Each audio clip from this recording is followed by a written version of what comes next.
Buenas noches con todos. Vamos a iniciar la capacitación. El tema a tratar el día de hoy es el manejo de paciente quemado. Antes de iniciar, decirles que dentro de la información que se les va a impartir el día de hoy, existe tanto una educación americana como una educación europea, ¿no? Y ahí van a ver cuáles son los cambios, cuál es el mecanismo, el manejo y probablemente algunos no conozcan ciertos protocolos. De hecho, que quede claro que los protocolos en los cuales en el intrahospitalario, en los hospitales grandes donde se maneja pacientes gran quemados, se utiliza el protocolo americano. En el transcurso de la capacitación les voy a decir cuál es la diferencia y hay algo bastante importante. De los cuales siempre los americanos dicen, ¿no? En el manejo del paciente quemado es variante, es difícil determinar la gravedad. En general, ellos manejan un tipo de porcentaje. Ellos dicen de que si un paciente tiene más del 50% de quemadura y estas quemaduras están desde el miembro superior hacia arriba, es poco probable que el paciente o que se pueda salvar la vida del paciente. ¿Y el por qué? Viene porque si hablamos del 50% hacia arriba, vamos a decir, desde la zona abdominal hacia arriba podríamos decir que está dentro de las vías aéreas. Entonces ahí hay un compromiso que no solamente va a ser circulatorio, respiratorio, sino también hay un déficit neurológico, ¿no? Entonces las probabilidades de poder salvar a la persona según estadística es bastante difícil, va a depender de muchos factores, de comorbilidades, de edades, de peso, ¿no? Vamos a iniciar con conceptos básicos hasta llegar hasta el manejo más avanzado y poder definir, en realidad, según la lógica americana, cuál es el mejor protocolo de manejo para paciente quemado.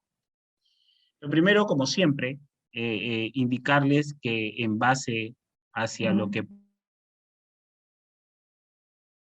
puedo yo obtener de los datos en este caso, de la persona que me informa, vamos a decirle despachador, al que me da la información sobre el paciente, tengo que tener algunos criterios antes de poder manejar al paciente, ¿sí? Si yo ya estoy pensando en la cinemática, en la información sobre lo que puede haber ocurrido con el paciente, ya estoy pensando en el mecanismo de los materiales, de los medicamentos y del manejo que tengo que tener con el paciente, sin aún verlo, ¿no? Ejemplo, yo ya estoy probablemente pensando, si no estoy en el intrahospitalario, ya estoy pensando en que debería de tener agua, debería de tener gasas estériles, debería inclusive ir pensando el mecanismo de traslado, y no solamente de traslado, sino entender la comunicación exacta con el hospital receptor, ¿sí? Muchas veces, como ustedes saben, nos quejamos y decimos, sí, llevamos al paciente a un centro de atención básico, a un policlínico, a un centro de salud, y finalmente no nos damos cuenta que el profesional de salud no es que no tenga la capacidad ni el conocimiento, que quede claro, sino es que no tiene, en este caso, el mecanismo de ayuda hacia los insumos e inclusive hacia la ayuda diagnóstica, ¿no? Entonces, ¿de qué nos puede o cómo nos podría ayudar un médico si no tiene, por ejemplo, un coche de manejo de pacientes quemados, si no tiene ayuda diagnóstica, laboratorio, si no tiene imágenes como tomografía o rayos X que hasta cierto punto van a ser importantes en el manejo del paciente, ¿no? Entonces, parte del concepto de cinemática es entender, según información del despachador, en este caso el que te da la información sobre el paciente, hacia dónde va a ir direccionado el manejo del paciente. Lo que sigue es bioseguridad, ya lo hemos visto, obviamente habla sobre el mecanismo de bioprotección tanto del rescatador, del paciente y de las personas que, como siempre he dicho, están siempre con toda la predisposición de querer ayudar, pero no conocen el mecanismo. Siempre he dicho, cualquier orificio de entrada es un mecanismo de entrada hacia una infección. Mediante eso tenemos que saber que finalmente, y más aún con un paciente quemado, hay una vía de ingreso y finalmente los pacientes se nos complican por un riesgo de infección, ¿no? Desde ya una herida abierta es una herida contaminada, ¿no? Entonces ahí hay que tratar de reducir y de no aumentar el mecanismo de lesión. Lo que sigue es la seguridad. Hay que tener en cuenta que somos más importantes que el paciente. Si yo como rescatador me lesiono, no voy a poder ayudar a mi paciente. Entonces, eso sí está claro. El liderazgo, de hecho, hay algo importante. Siempre he dicho, nosotros buscamos información, por ejemplo, en el internet, en la web, y decimos, sí, pues, una vez vi un video en el cual los bomberos estaban esperando que, digamos, que el fuego baje para poder ingresar a la zona de riesgo, y sin embargo, por ahí pasó una persona, se sacó el polo, ingresó y sacó al paciente, ¿no? Entonces, todo bien mientras que nada suceda. Entonces, por ahí se les escapó de las manos el tema de la seguridad, dejaron pasar, todo el mundo gritaba, estaba la policía, los bomberos, y esta persona ingresó sin las medidas de seguridad y de protección, y finalmente logró sacar al paciente, pero imagínense si no hubiera sido ese el desencadenante, si hubiera sido peor y si al final hubieran sido 2 o 3 pacientes, ¿no? Entonces, existe un personal capacitado para poder ingresar, en este caso definitivamente van a ser los bomberos, ellos están entrenados para poder ingresar a estos lugares de riesgo, ¿no? Y obviamente esto va a ser fundamental con una persona que tenga el liderazgo, ¿no?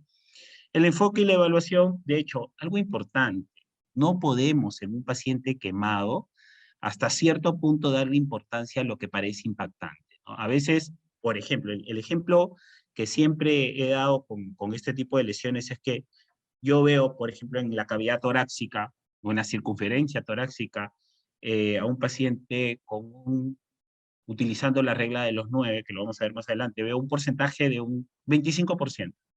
Y por ahí lo que más nos interesa o lo que más pensamos que va a deteriorar al paciente es la parte superficial de la quemadura. Pero ojo, eso no es lo más importante, porque al existir una quemadura a nivel torácico, probablemente no deje que se expanda y por ende va a haber una dificultad respiratoria, ¿no? Y a su vez, esta dificultad respiratoria va a cambiar el patrón respiratorio y a su vez el desencadenante va a ser una insuficiencia respiratoria, ¿no? Entonces, desde ya decirles que ese es un paciente para intubación, para manejo de inducirlo al coma y de ventilación mecánica, ¿no? Entonces, ya no estoy pensando solamente en lo que me parezca impactante en la parte de evaluación del paciente, sino es que en realidad la consecuencia a la cual puede llevar el hecho de no tener un buen manejo. Y para eso, obviamente, control de la vía aérea, ¿no? Y como siempre yo he dicho, el tema de la vía aérea no solamente pasa por conocer, sino por saber de que no todos los pacientes son iguales, ¿no? Ya hemos visto la clase pasada en el manejo de vía aérea desde lo básico hasta lo avanzado. De hecho, no podríamos siempre decir que va a ir hacia lo avanzado. Uno tiene que ir direccionado hacia donde le permita su entrenamiento, y no solo su entrenamiento, sino también los accesorios que uno tenga en su momento, ¿no? Y para eso siempre hay que tratar en su centro laboral de sustentar que existen dispositivos de acceso o de manejo de vía aérea avanzado, que no necesitan dos cosas: mucho entrenamiento y que no necesitan accesorios, que lo hemos visto en la clase pasada, como por ejemplo, ¿cuál es? Laringoscopio, guía, y tratar de que en nuestro centro laboral sustentar el hecho de poder entender de que estos dispositivos ya existen y que probablemente sean costosos, pero realmente con el simple hecho de decir voy a salvarle la vida o tengo la opción de tener un dispositivo en mi servicio para poder salvarle la vida al paciente, ya con eso es bastante. Prevac.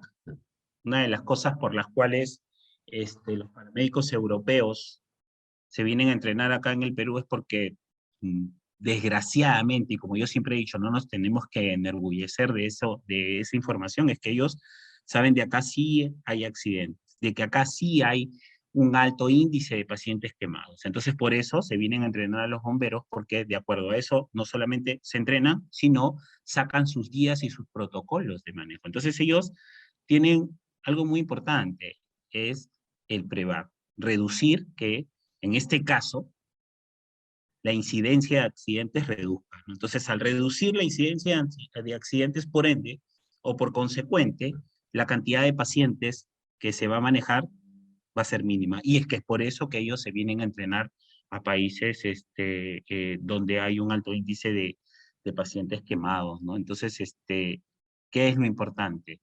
Ver los mecanismos, ver las formas de tratar de reducir estas situaciones. Sabemos que es una emergencia, pero por ejemplo, vamos a adecuarlo en el centro de labores, ¿no? Ver las zonas de calor, ver las zonas donde puedan existir cables inseguros que puedan originar incendios. Es más, existen ya acá empresas en el Perú que tienen este tipo de protocolo en el cual al trabajador, ¿no? Se le da siempre un estímulo, que a veces llega inclusive hasta un estímulo económico con el hecho de decir, bueno, sí, pues el trabajador pudo determinar que era una zona de riesgo, qué es lo que se hizo, qué es lo que se mejoró y qué es lo que se pudo inclusive reducir si es que nadie se daba cuenta de eso, ¿no? Entonces, la forma es entender de que no siempre lo que parece un poco incómodo para el trabajador va a terminar siendo hasta cierto punto molesto, ¿no? ¿A qué voy? Con los EPP, con lo que se utiliza para que el trabajador prevenga este tipo de situaciones de riesgo. Por ejemplo, se les pone pantalones gruesos tipo jean, se les pone botas con puntas de acero, se les pone camisas gruesas con manga larga, inclusive en el verano, casco. Entonces a veces suena como que incómodo, pero hacia eso no apunta el PREVA. A lo que apunta el PREVA es a, primero, enseñarle, ¿no? Todo lo que hasta cierto punto se va a prevenir o todo lo que puede pasar, y mediante eso el trabajador va a entender de que este tipo de mecanismo o digamos que de uniforme en el trabajo no es que sea incómodo, sino es que va a ayudar a reducir el riesgo de que él como persona no tenga un accidente, ¿no? Hacia eso se apunta, a enseñarle los riesgos, a pasarle videos de lo que podría pasar si ellos no utilizan este tipo de equipamiento, ¿no? ¿Cuál es el objetivo de la capacitación del día de hoy? Es definir correctamente el concepto de quemadura, clasificar las quemaduras de acuerdo al daño tisular. Hay algo bien importante con la clasificación. Por ahí hemos visto información de que existen quemaduras de primer grado, de segundo grado, de tercer grado. La pregunta es, ¿quién solo se quema con un solo tipo de quemadura? O sea, normalmente las quemaduras o hay superficies en las cuales podrían ser de primer grado, hay superficies que podrían ser de segundo o de tercer grado. Entonces, ¿a qué apunto? A que la sintomatología va a ser variante, totalmente, ¿no? Porque por ahí alguien me dijo, bueno, yo prefiero que mi quemadura sea de tercer grado porque así no voy a tener ningún dolor. Sí, pues, pero la quemadura no va a ser, ¿no? Localizada o va a ser un cuadrante en el cual se va a definir solamente de tercer grado, ¿no? Esto, dicho sea de paso, que hasta cierto punto este, va a haber, ¿no? Vamos a decirlo así, deterioro de tejido nervioso y por consecuente no va a haber sensibilidad. Pero la pregunta es, ¿será mejor? ¿No? Porque definitivamente podría esto llegar hasta el punto de perder el miembro o esa parte, podría inclusive necesitar injerto y operaciones. Entonces, no es que sea tan bonito que sea de tercer grado. Entonces, lo que sí queda claro es que ninguna quemadura va a ser determinante de acuerdo a su grado. Eso es importante. Y obviamente entendemos por eso, y vuelvo a repetir, que la sintomatología va a ser variable, ¿no? 3, identificar los signos y síntomas de las quemaduras. De hecho, en cuanto a los signos y síntomas, va a variar de acuerdo a la gente, eso sí está claro, e inclusive en casos especiales, ¿sí? En algunas personas, como por ejemplo un adulto mayor, ¿no? La sensibilidad es distinta y a veces ellos no se dan cuenta y sigue originándose un deterioro de esa lesión. 4, describir en qué consisten los primeros auxilios para quemadura. Importante, ¿no? Que quede claro, ya lo hemos visto, solamente existen primeros auxilios como tal. No existe el primeros auxilios básico, avanzado, no. Primeros auxilios es lo que podemos nosotros hacer sin tener un accesorio, un mecanismo en cuanto al manejo del paciente quemado, ¿no? O sea, voy a estar de repente en casa, en el trabajo, y lo único que voy a tener es lo que puedo encontrar. El tema es utilizar la lógica de cómo puedo manejarlo, ¿no? Y por último, entender que hay muchas de las cosas que han cambiado que ya no se utilizan. Vamos a hablar un poquito sobre el órgano blanco, la piel, ¿no? El cuerpo humano está cubierto de 1.5 a 2 metros cuadrados de piel. En el adulto promedio puede variar de 1.5 a 4. hay que tener en cuenta que estamos hablando en general, pero no todas las personas tienen la misma, vamos a decir, cantidad de tejido. Esto, de hecho, va a ser variante de acuerdo al peso, de acuerdo a la talla, de acuerdo inclusive a la edad, ¿no?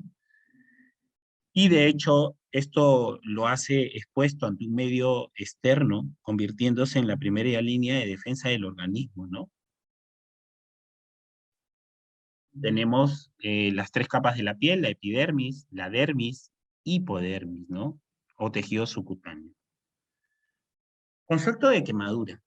Es la lesión que se produce por el calor, agentes químicos, radiación. Varían definitivamente en su profundidad, tamaño y gravedad, causando daños a las células en el área afectada. Hay que entender algo muy importante. Nosotros tenemos un aparato termorregulador en el cuerpo. Entonces, eh, empezamos desde lo básico. El 75% del cuerpo es líquido, partiendo desde ahí, ¿no? Entonces, entendiéndolo de esa forma, vamos a entender de que finalmente vamos a captar el calor y no solamente lo vamos a captar, sino lo vamos a mantener. Y obviamente, al captarlo y al mantenerlo, definitivamente, en esa zona, lo que va a causar es seguir generando lesión con un mal mecanismo de manejo, ¿no? Las quemaduras son lesiones tisulares producidas por el contacto o la exposición de la piel con elementos de temperaturas externas de calor o frío. Entonces ya quedó claro, creo que no se puede utilizar el frío como respuesta ante una lesión que genera calor, ¿no? Porque mucha gente dice, bueno, pues si ya se quemó, ponle frío. Les cuento que hasta hace solamente 4 años, ¿sí? Exactamente, en Europa se cambiaron los protocolos porque parte de ciertos manejos en pacientes quemados era ponerle frío. Y esto cambió porque no solamente es el tema de la lesión que puede cambiar, ojo, como necrosis, sino hay un factor que no permite una circulación y que causa inclusive problemas de coagulación, ¿no? Entonces, este tipo de protocolos han ido cambiando con el tiempo. Estas temperaturas son producidas por energía térmica, eléctrica, química o electromagnética. Ahora, algo puntual, ¿no? Que siempre nos sucede y que no nos damos cuenta. Una persona va, carga su celular y de repente explota el celular, ¿no? Y hay un impulso eléctrico y por ahí hay una quemadura en la mano. Todo el mundo le presta atención a esa quemadura. ¿Y qué causó ese impulso eléctrico? ¿Sí? Exactamente una fibrilación ventricular, que es un paro cardiorrespiratorio. Entonces, ¿qué sucede? Para que se den cuenta, el paciente queda atendido en el piso, todo el mundo vio que explotó en su mano, revisan la mano, lo llevan al hospital, para eso entre que lo suben a la camioneta, como ejemplo, y mientras que llega al centro hospitalario, en el mejor de los escenarios, ¿eh? Podría pasar unos 15 minutos, ¿sí? Nadie se da cuenta que el paciente está en paro. Todo el mundo dice, no, se desmayó, porque no saben evaluar un paro cardiorrespiratorio, y lo que produce es una fibrilación ventricular.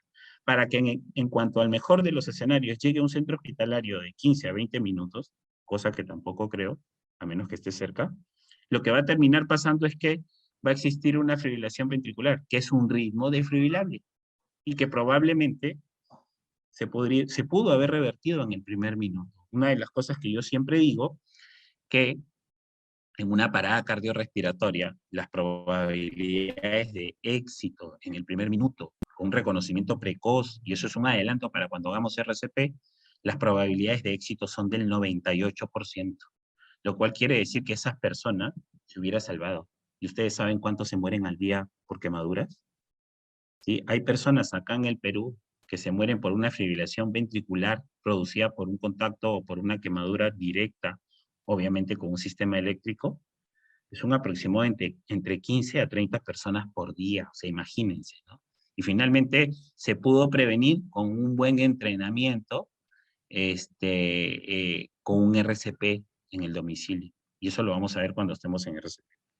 Las quemaduras dañan principalmente la piel o las mucosas, propiciando a veces defectos estéticos y cicatrización inadecuadas. Pueden dificultar los movimientos completos del brazo, piernas, manos, pies y cuello.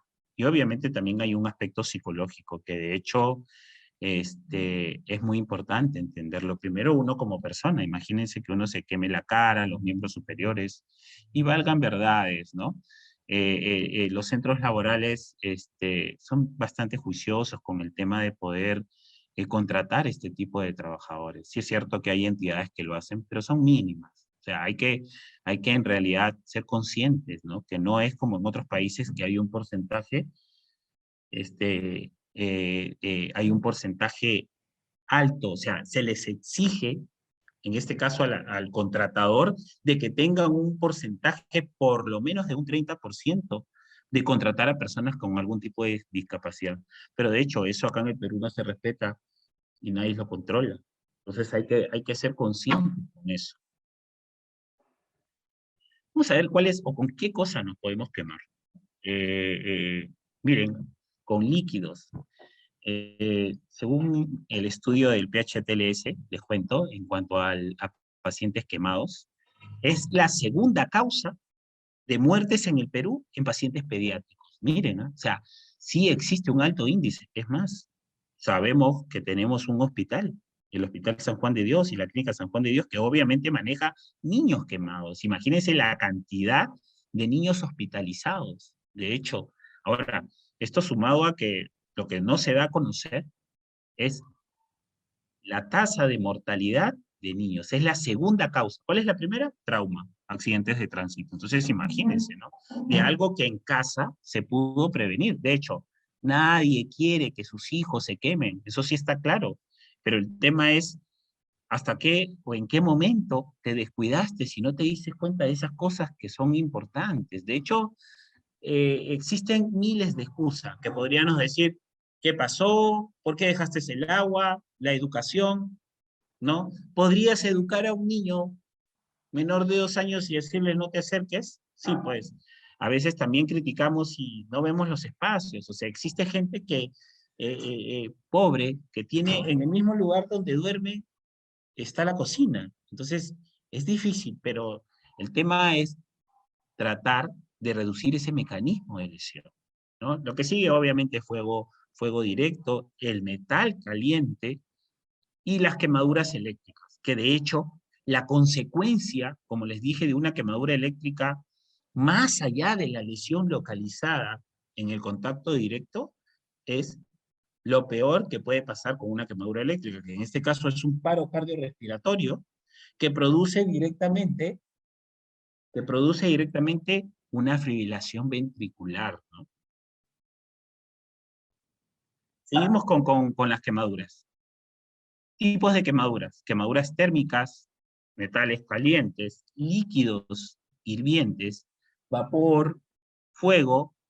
El contacto de la piel con alguno de estos medios eleva la temperatura y los tejidos, provocando la muerte o carbonización de las células de los tejidos.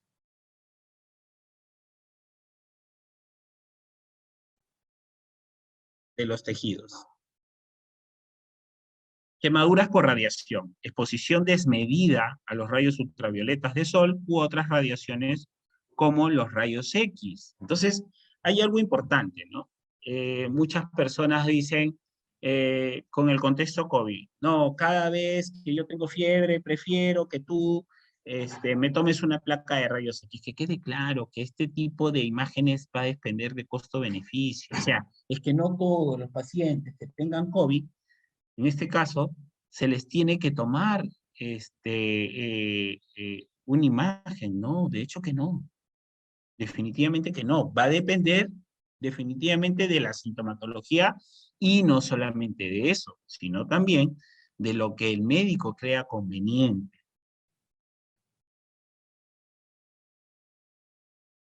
Gustavo me pregunta si el contacto con el hielo también nos podría ocasionar quemadura. Totalmente. De hecho, primero decirte, Gustavo, que hasta hace 4 años, como le decía, en cuanto al manejo del paciente o el protocolo, uno de los protocolos de pacientes quemados era ponerle hielo, ¿no? Y de hecho, en algún momento eso cambió con los años, ¿sí? Y en este protocolo se decía que podría ser con mantas, con una manta cubierta, ¿no? Como para que no tenga contacto directo, pero también se dieron cuenta que esto no cambiaba la temperatura, ¿no? Entonces, aquí hay dos cosas importantes. Definir que para un paciente quemado no se utiliza el hielo, eso tiene que quedar claro. Pero, sin embargo, para un concepto de una inflamación directa, digamos que una lesión de contacto por un mecanismo deportivo, ¿sí? Uno está jugando, está realizando deporte, está jugando fútbol y de repente hay un contacto directo, provoca inflamación. Entonces, ahí sí, y cubierto con una manta, el hielo tiene propiedades analgésicas y antiinflamatorias, ¿sí? Pero es un tratamiento conservador continuo en casa. Normalmente después de la lesión se le indica al paciente que se utilice hielo cada 4 horas durante 15 minutos para bajar la inflamación. Obviamente sabemos que la zona va a generar rubor, calor, inflamación, ¿no? Entonces, ahí sí va a funcionar, pero no directo. Sin embargo, para el paciente quemado, ¿sí? O post-quemadura, mejor dicho, ya no se utiliza el hielo. De hecho, existen cremas, existen inclusive ungüentos que se utilizan, pero, y lo vamos a aprender hoy día, no se utiliza en el manejo de inicio de la quemadura, ¿no? ¿Cuál es el ejemplo de esto? Para ir adelantando. Todo el mundo en sus maletines en el prehospitalario para manejo de paciente quemado tiene su sulfadiazina de plata al 1%. Y también tiene sus parches o sus gasas parafinadas, el conocido como Yelonet, y les cuento, ya no se utiliza o no deberíamos de tener en un maletín en el prehospitalario, ¿no? ¿Por qué? Porque es que esto debería ser un manejo médico, porque es que esto debería ser post-quemadura, y lo vamos a ver más adelante y vamos a ver cuál es el porqué de esta información que les voy a dar, ¿no? Seguimos. Quemaduras químicas producidas por sustancias ácidas, alcalinas, detergentes y disolventes. Algo importante. Ejemplo, una sustancia alcalina que genera calor, que en algunos casos también podría ser ácida, ¿no? Los componentes, como el aceite de los carros, como el líquido de la batería, de hecho, este tipo de agentes no solamente causa quemadura, sino adherencia al tejido, a la piel, ¿no? Entonces, si alguien por ahí está trabajando cerca a un carro, la batería se suelta y te cae ese líquido de la batería en la pierna o en la mano, ¿no? Eso es lo primero que pensaríamos es en agua, pero sin embargo ahí hay un concepto que ha cambiado, que es el agua jabonosa. Y eso lo vamos a ver cuando veamos el mecanismo de manejo de este tipo de pacientes, porque es que si se ha adherido al tejido, se ha adherido a la piel, con el simple hecho de que yo le eche agua, no voy a retirar esa adherencia. Entonces, ahí hay algo, un dato que va a cambiar en el protocolo que les voy a enseñar el día de hoy.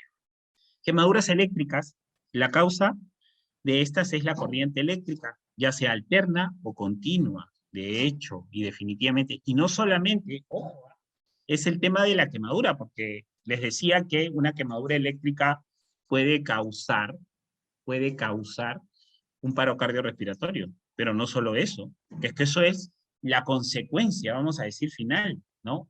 Pero podría causar inclusive un deterioro a nivel renal por la mioglobina y asimismo causar una insuficiencia renal, ¿no? Entonces, a la larga, el paciente se termina deteriorando no por la lesión, sino por el tema de la insuficiencia renal que les decía.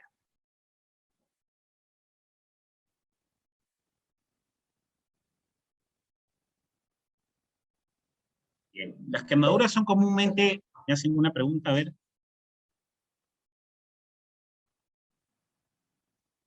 totalmente, ¿no? Me preguntan si como quemadura química se podría incluir el ácido muriático, definitivamente, ¿no? Una de las cosas que sí se tiene que tener en cuenta es que el ácido ya no se utiliza sino más por dos cosas. La primera es porque es un agente químico muy lesivo, no solamente con contacto directo, sino por vías aéreas. Y también tienen que saber que es un componente que se utiliza para poder generar el clorhidrato de cocaína. Entonces, este tipo de componentes está controlado por dos cosas. Primero, porque se podría usar para poder, en algunos casos, generar clorhidrato de cocaína, y no solamente, ¿y por qué podría ser lesivo? porque de hecho no solamente afecta con el contacto directo, sino también porque puede haber un deterioro con el simple hecho de inhalación de las vías aéreas, ¿sí? Las quemaduras son comúnmente causadas por incendios, ya sean accidentales o provocados, prácticas inseguras en el hogar o en el uso de fluidos inflamables para hacer fuego, desde lo más sencillo que pueda parecer, ¿no? A veces ponemos estas velitas misioneras y eso puede inclusive generar fuego, ¿no? Esto sumado a que para fechas como fechas navideñas o Año Nuevo, a pesar de que se les dice y se les da información de las consecuencias de este tipo de pirotécnicos, la gente lo sigue haciendo. O sea, de hecho, y a veces la gente se pregunta y dice, no, pero ¿por qué en otros países sí está permitido? El mecanismo es totalmente distinto. Existen, para empezar, lugares donde solamente se puede manejar este tipo de dispositivos que es bajo personas preparadas. O sea, cualquier persona no puede utilizar este tipo de dispositivos pirotécnicos, ¿no? Que pueda ir a visualizarlos, que observar, en este caso, cómo se visualiza, cómo suena y todo eso, no significa que estén permitidos que las personas hagan uso de este tipo de juegos artificiales. Ahora, ellos manejan todo un contexto, ¿no? Ponen una hora, tienen determinados productos y no solamente eso, tienen un mecanismo, ¿no? De reacción por si algo se sale del manejo de ellos, como por ejemplo, tener una ambulancia lista, tener un hospital de contacto, de recepción, si es que de alguna u otra forma las cosas se salen de control y valgan verdades para que eso suceda en el Perú, van a pasar muchos años, ¿no?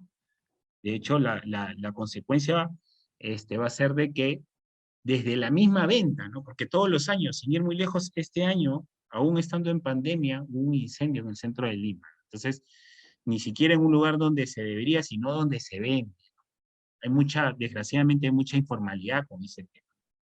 El tema de inversión de baños de agua excesivamente calientes, uso de productos químicos como alcalinos, ácidos, detergente fuerte, el descuido al utilizar el material inflamable. Clasificación. Vamos desde lo básico. Quemadura de primer grado. Primero, en cuanto al tejido, ¿no? Podríamos decir que hay un compromiso directo de epidermis, endodermis y tejido subcutáneo.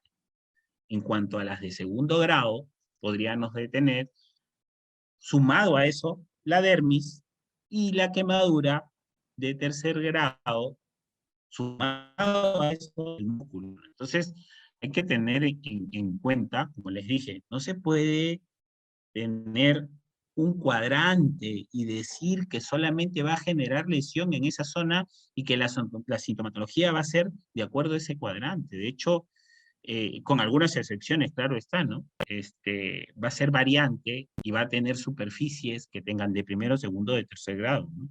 A menos que sea una exposición al sol, de repente un par de minutos, y que podríamos decir que se define como una quemadura solo de primer grado, ¿no?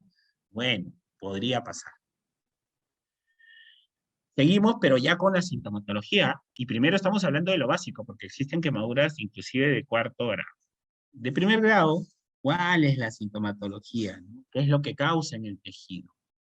Piel rosa o roja, sin ampollas, sensación ardorosa, uniforme, cicatrizante, espontánea. Las de segundo grado, rosa, rojo o moteado, formación de ampollas, sensación de pinchazos, muy dolorosa, elevada, y tiene curación espontánea. Esto, acá hay varias cosas que vamos a ver más adelante, ¿no? Me van a preguntar, este tipo de ampollas, ¿se tienen que reventar? ¿No se revientan? Vamos a ver en qué momento y quién es el personal en realidad que tiene que determinar si las ampollas se revientan o no. En cuanto a las de tercer grado, podríamos decir que tenemos una piel blanca o café, quemada, chamuscada, sin ampollas, sin sensación de pinchazos y no dolorosas. Miren, qué importante. No dolorosas. Deprimidas, no cicatrización espontánea. Entonces, cosas importantes. De hecho, les decía, no es que solamente sea de tercer grado y que no van a doler, porque como pueden ver en esta imagen, hay regiones que van a ser de segundo, regiones de primero y región de tercer grado. Entonces, la única zona que probablemente haya pérdida de sensibilidad es en esta zona interna. La pregunta es, no cicatrización espontánea. De hecho, yo ya estaría pensando en una cobertura antibiótica, ¿no? En un antibiótico como profiláctico de inicio, ¿no? Entonces, ¿por qué les digo esto? Porque yo siempre me voy hasta el extremo, ¿no? Ejemplo, ¿qué pasaría si por ahí uno de los colegas se encuentra en un serum, en un centro poblado lejano, que te demande de 3 días o 2 días poderlo sacar primero en una embarcación pequeña para poder llegar a un lugar y puedas tener otro tipo de manejo? Entonces, yo ya tengo que ir pensando que mi manejo no solamente tiene que ir con el tema de la lesión, sino que también tengo que ir viendo de que va a existir un deterioro, el paciente se va a deshidratar, hay que tener el manejo de dolor, porque el dolor también lo va a descompensar, y solo por lógica, ¿no? Por la pérdida de volumen y de la deshidratación, va a haber un déficit a nivel de la glucosa. Y obviamente la pregunta es, ¿y cómo lo vamos a saber? Tenemos que tener por lo menos un glucómetro para poder determinarlo. Ahora, la pregunta es, ¿estará al alcance de este centro hospitalario de ese poblado tener un glucómetro? Es difícil, es bastante difícil, ¿no? ¿Y cuál es la idea? De hecho, prevenir. ¿Cómo prevengo este tema? Entonces podría pasarle de repente un bolo de glucosa al 33.3%, que en realidad solamente sería una ampolla de 20 mililitros, ¿no? Entonces esto como protocolo, si en el caso, no sé si esta persona es diabética o no, lo más probable es que no lo sepas, porque en este centro poblados lejanos no se tiene este tipo de información del paciente, ¿no? Entonces, y siempre he dicho, ¿no? No hay que tener miedo y decir, no, a un hipertenso nunca le des cloruro. No, a un diabético tampoco le des glucosa. No, ¿quién dijo eso? Yo para saber si puedo o no, tendría que tener información cuantitativa. Y eso lo hemos visto en funciones vitales. ¿Qué significa? Si yo quiero pasarle una solución salina a un paciente hipertenso, obviamente tengo que tener una presión arterial para tener una información cuantitativa, ¿sí? Quiere decir un valor numérico de su presión arterial. A su vez, y asimismo también podríamos decir lo mismo de el tema de un paciente diabético, ¿no? O sea, tendría que saber cuánto tiene de glucosa, un valor numérico, obviamente, para poder determinar cuál es el mecanismo de manejo para ese paciente.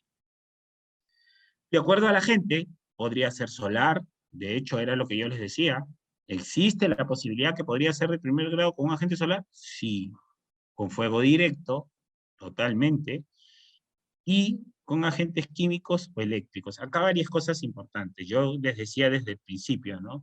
Pensamos que lo más importante con este paciente es el tema superficial, pero si él tiene alguna quemadura, esta zona se va a chamuscar, se va a endurecer, y por consecuente no va a haber una buena expansión torácica, ¿no? Y empieza a haber una depresión, ¿no? Y empieza a haber una dificultad respiratoria, y obviamente al cambiar el patrón respiratorio continuo y no recibir un soporte oxigenatorio de ayuda, lo que va a terminar pasando es que va a haber una insuficiencia respiratoria, ¿no? Entonces, con este paciente hay quemadura a nivel torácico, en miembro inferior, en miembro superior, en cara. Entonces, de hecho, es un paciente candidato a ventilación mecánica. Es un paciente que hay que inducirlo al coma, ¿sí?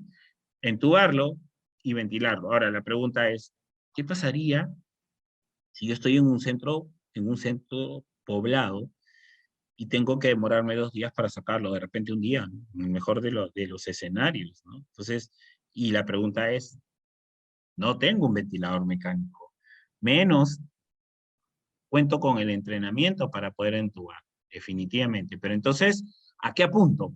¿Qué haría con ese paciente? ¿Cuál sería el manejo? De hecho, no lo puedo entubar, pero le puedo poner una mascarilla con bolsa reservorio, puedo buscar posición, una posición semi-Fowler, puedo empezar a hidratar al paciente con bolos de 500 cc inicialmente, de una solución salina, puedo hasta cierto punto tener una analgesia continua para ayudar a que el paciente no se descompense, pero por sobre todo, y el manejo del paciente, yo ya tengo que ir buscando un medio para poder trasladar a ese paciente con la coordinación del centro receptor o del centro hospitalario receptor. Que quede claro que no solamente es coordinar, ojo, sino también dar una información y que quede claro que la información veraz no tiene que ver con un tema de... Siempre se dice, bueno, pues si no exageras, ¿no? Si no exageras, no te van a atender. Es que eso no es lo importante, es que dar una información adecuada. Muchas veces estamos acostumbrados a creer, bueno, pues, ¿sabe qué? Si tú no aumentas, no van a venir. No, hay que dar una información adecuada, bajo un sustento del conocimiento. Eso sí tiene que quedar claro. Clasificación, ya hemos visto, y ahí vamos a detallar hasta qué punto llegamos. Quemaduras de primer grado son aquellas que resultan de una excesiva exposición al sol, ¿sí? Contactos ligeros con objetos calientes o a la acción poco prolongada de un líquido hirviendo o de vapor. Se manifiestan como un enrojecimiento intenso, llamado eritema, de poca extensión en algunos casos, y ligero edema y dolor afecta como a la capa superficial que es la epidermis, ¿no? Entonces, nos vamos a dar cuenta que a veces esto simplemente sucede yendo a la playa, ¿no? La pregunta es, a veces nos vamos a la playa y nos sucede estas cosas, ¿no? Entonces, por ahí llegamos a la casa y decimos, no, ponte tomate, ponte una lechuga, ponte hielo, y hacemos una serie de cosas que no son importantes. En el ejemplo de este paciente por una quemadura solar, es una paciente pediátrica, tenemos que tener el concepto de que tendríamos que ir a un centro hospitalario, porque es que hay un tema de deterioro y un déficit, para empezar, de pérdida de volumen de líquido. O sea, va a haber una deshidratación, independientemente de la lesión, que de hecho nos acostumbramos a utilizar otro tipo de cosas que no están avaladas, ¿no? ¿Quién es el ente que avala los medicamentos? La Organización Mundial de la Salud dispone qué medicamentos se usan y qué medicamentos no se usan, ¿no? Y esa información es distribuida hacia el Perú, hacia la DIGEMID, la Dirección General de Medicamentos, ¿no? Que obviamente está basado en lo que el Ministerio de Salud recibe de la Organización Mundial de la Salud y se determina cuál es el tratamiento adecuado y cuál es el tratamiento. Les decía, ¿no? En el caso de la sulfadiazina de plata al 1%, ¿no? Esta es una crema que normalmente se utiliza para la quemadura. Bien, ¿sí? Es más, la Organización Mundial de la Salud la avala, lo avala dentro del proceso de tratamiento, pero varias cosas importantes. Si yo a esta lesión, cuando uno recién se quema, vamos a decir que es agua, bien, entonces se quemó con agua y en ese medio, en este momento, ha sido ahorita, estamos en la casa, ¿qué hacemos? Le echan agua durante 15 minutos, hasta ahí estamos bien, porque sabemos que el agua fluida no tiene que ser agua chorro, no tienes que abrir el agua, la cañería del grifo de agua directamente, no. Tienes que primero abrir porque puede salir con mucha fuerza y esa fuerza puede generar lesión. Entonces lo que vamos a hacer es, durante 15 a 20 minutos, darle agua, ¿sí? Hasta ahí secamos la zona. ¿Qué es lo que tenemos que hacer? Echarle la crema, era lo que todo el mundo hacía, no se hace, porque esa zona probablemente un par de horas va a seguir inflamada, va a seguir generando calor, y si yo pongo un ungüento, una crema llamada sulfadiazina de plata, como yo les decía, lo que va a terminar pasando es que va a sellar la zona, no la va a dejar ventilar, y por consecuente va a seguir generando calor. Y al seguir generando calor, va a seguir generando lesión. Entonces la pregunta es, licenciado, ¿por qué la Organización Mundial de la Salud lo pone dentro de las guías de manejo del paciente quemado? ¿Por qué? Porque lo pone para que sea prescrito por un personal médico profesional. En este caso tiene que ser el médico. Obviamente, post manejo de quemadura en el prehospitalario, ¿no? Entonces, uno lo lleva al centro hospitalario, ya pasaron de 3 a 4 horas, y ahí recién es cuando el médico prescribe este tipo de cremas, y puede decir en qué momento, porque es que va a ayudar. Ahora, la pregunta, ¿y a qué nos interesa? ¿Qué es lo que yo quiero que ustedes se lleven el día de hoy? ¿Qué es la sulfadiacina de plata? ¿Qué es? Porque sabemos que es para la quemadura. Es importante saber que tiene un componente antibiótico, bien, que tiene un componente analgésico, también, pero que una de sus funciones es que es necrosante, ¿sí? Entonces quiere decir que va a ayudar a que ese tejido muerto, quemado, caiga para que pueda salir un tejido nuevo. Entonces, entendiéndolo de esa forma, no es algo que se utiliza en el manejo en el prehospitalario. ¿Se entiende? Entonces, es para el manejo de un paciente quemado, pero no en la fase inicial en una emergencia. Que quede claro eso, ¿sí? Entonces, por dos cosas, porque puede sellar la zona, como les decía, al sellarlo, sigue generando lesión, ¿sí? Y no va a dejar ventilarlo. Entonces, ya en un centro hospitalario, probablemente después de 2 a 3 horas o cuando ya vayas a casa, el médico te va a decir, bien, vas a untarte esta crema cada, cada 12 horas, ¿sí? Después de lavar. Hasta ahí, algo importante. Mucha gente se pone los ungüentos o las cremas y los sella. Bien. Y el médico dijo, después de que te vayas y cuando ya estés en la casa por la noche te echas en la crema, hasta ahí estamos bien. Pero ¿qué pasa? La pregunta es, ¿al otro día qué debería hacer? Debería de lavar la zona de esa crema. Porque, ¿qué hacemos? Agarramos y untamos encima otra capa más y otra capa más y la zona está pero recontra contaminada, ¿no? Entonces hay que entender que hay que lavar la zona con agua jabonosa, ¿sí? Y que después de lavarlo voy a secarlo y voy a untar la crema de nuevo. Muchos de los colegas conocen y saben eso, pero para los que no, ya saben. Hay que lavar la zona, hay que retirar esa crema inicial, hay que secar, hay que dejar ventilar y hay que de nuevo utilizar el ungüento. Hacia eso, otra de las cosas que tenemos en nuestros maletines y que ya no se usa es esta crema llamada Gelonet, ¿sí? ¿Qué es el Gelonet para los que no lo conocen? Es una gasa parafinada, ¿sí? ¿Qué tiene esta gasa? Tiene obviamente parafina, ¿sí? En este caso, vaselina, un componente tipo vaselina, que termina siendo grasa hasta cierto punto. También tiene un componente analgésico, poco, que es lo que o por qué se utilizaba para las quemaduras. Para empezar, en la fase inicial, de un paciente quemado, muchas veces te quemabas, te echaban el agua corrida y de repente te secaban y te ponían esta crema. Y con esa gasa parafinada te trasladaban al centro hospitalario. Entonces, ¿qué terminaba pasando? Les decía que la parafina es vaselina y es grasa y al final genera calor.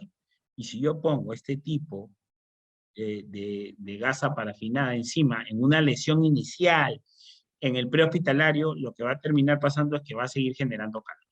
Y al seguir generando calor, por consecuente, sigue generando lesión. Miren, ¿ah? Entonces es importante tener en cuenta eso. Ahora, la pregunta es, entonces, ¿en qué momento se utiliza la gasa parafinada o la vaselina? ¿En qué momento? Obviamente, la fase inicial empieza desde que lo mojamos al paciente unos 15 minutos. Bien.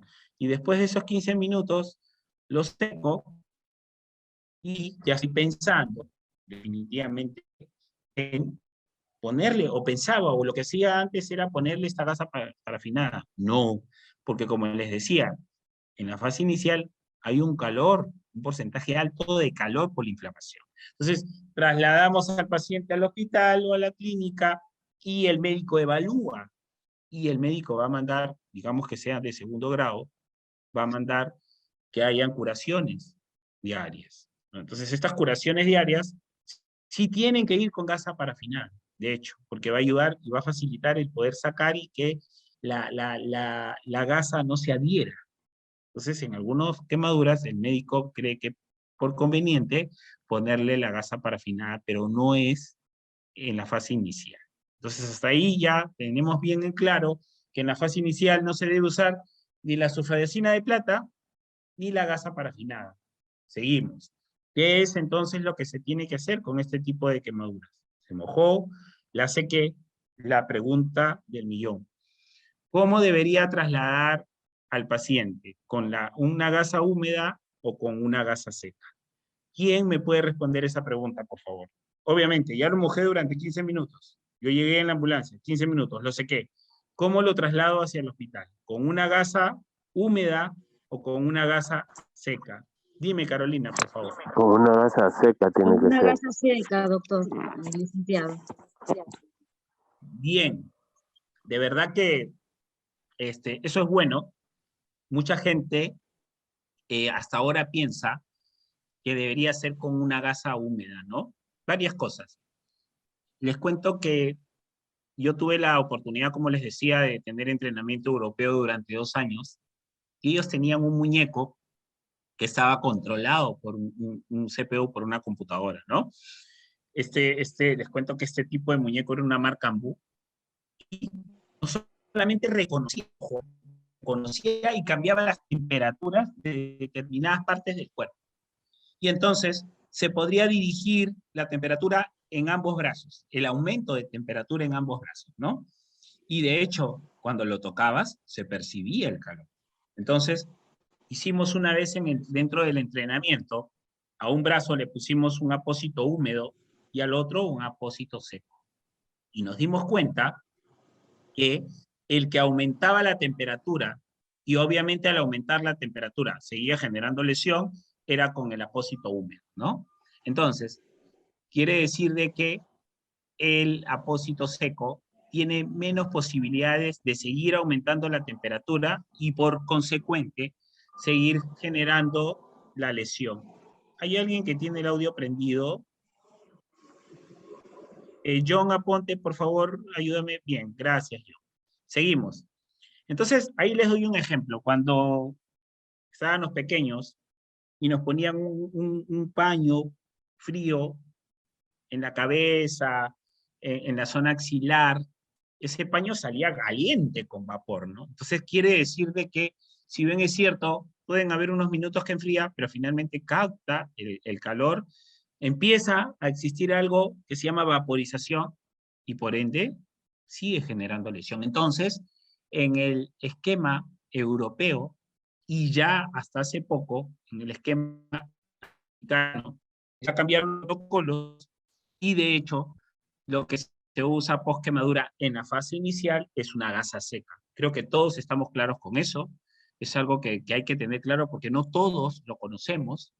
Y definitivamente, por ahí alguien me va a decir, ¿qué sucede cuando se pega? Sí, pues existe la posibilidad, totalmente de acuerdo, puede pasar, pero eso no va a generar lesión, pues porque igual lo empiezo a irrigar, empiezo a mojar la zona y finalmente va a caer, ¿no? O sea, eso no va a generar mayor lesión. Y es que eso ha sido comprobado, como les vuelvo a repetir, con equipos y con personas. O sea, hay un estudio sobre eso. Entonces, que quede claro que ahora, post una lesión quemadura, lo que hay que hacer es poner un apósito seco para el traslado hasta el centro hospitalario. A partir de ahí, ya empieza un manejo en el intrahospitalario con el criterio del manejo médico. Seguimos. Clasificación de las quemaduras, nos vamos a las de segundo grado, son aquellas que resultan por contacto de líquidos hirvientes. Les decía yo que es la segunda causa de muertes acá en pacientes pediátricos. Miren, quemaduras rápidas por gasolina, querosene o otros productos. Disculpen, generalmente son más dolorosas que las de primer grado, ya que los extremos de los nervios en la piel son lesionados.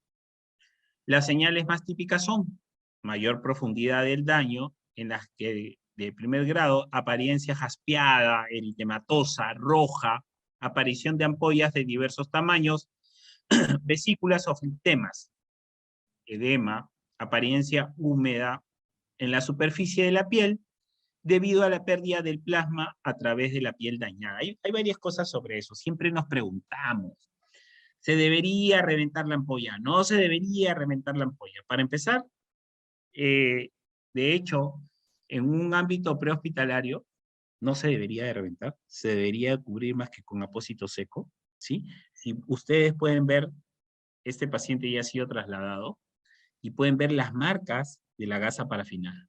¿Se dan cuenta? Que a su vez, miren la diferencia, se ve que la gasa parafinada por estos cuadrantes pequeños ha generado mayor lesión que en la zona del costado. Este fue un paciente que fue trasladado por lo menos 2 horas después del manejo inicial, pediátrico, dicho sea de paso, y ahí nos damos cuenta de lo que yo les decía de la gasa parafinada. Vemos como una imagen jaspeada en esa zona donde le colocaron la gasa y sin embargo al costado ya no hay lesión, ¿no? Entonces lo que se debió haber hecho es trasladarlo partiendo desde ahí con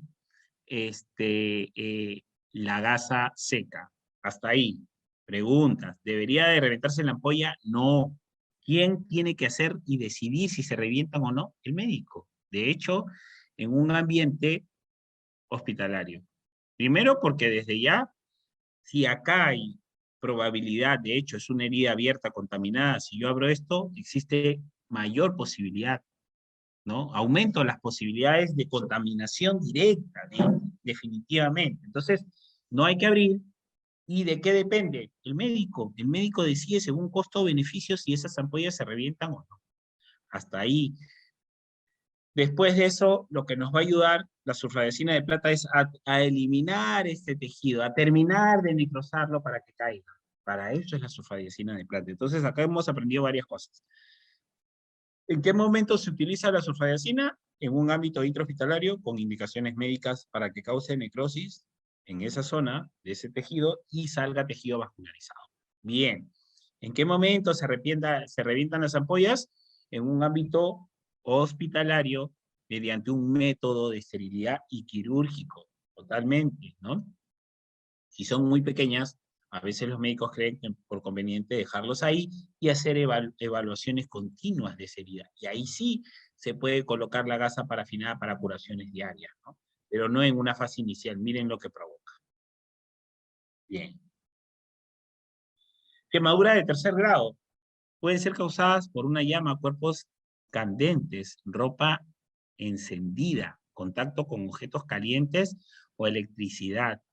La temperatura y la duración del contacto son factores importantes para poder determinar el grado de destrucción del tejido. Hasta ahí varias importantes. La duración, ¿no? Ya les decía yo que el 75% del cuerpo está constituido por líquido, ¿no? De lo cual quiere decir que no solamente lo captamos, sino lo almacenamos. Y al almacenar se provoca calor. Entonces, miren todo lo que causa con este paciente, ¿eh? Una quemadura de tercer grado, ya hay un déficit de volumen de líquido, hay un tema de dolor, o sea, ya ahí vamos engranando el manejo continuo del paciente. Probablemente el dolor y la deshidratación provoque hipotensión. Y de hecho, a ese paciente yo le pasaría un bolo de 500 cc de cloruro de sodio, totalmente. A su vez, un analgésico que podría ser un opiáceo, pero recuerden que un opiáceo, por ejemplo, como el tramal, podría ser hipotensor. En este caso, podría ir muy bien el metamizol ahí como